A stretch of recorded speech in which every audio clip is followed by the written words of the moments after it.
Alinsunod sa direktiba ni Pangulong Ferdinand R. Marcos Jr., inasikaso ng liderato ng Kamara ang agarang pagpapalabas ng 20 milyong pisong halaga ng tulong mula sa DSWD para sa mga nasunugan sa Tondo, Manila.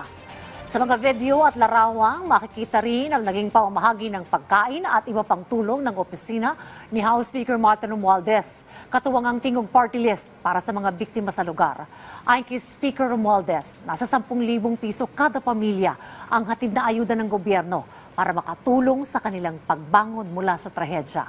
Inasikaso rin nila ang paglalabas ng calamity funds bilang dagdag tulong sa mga nasunugan.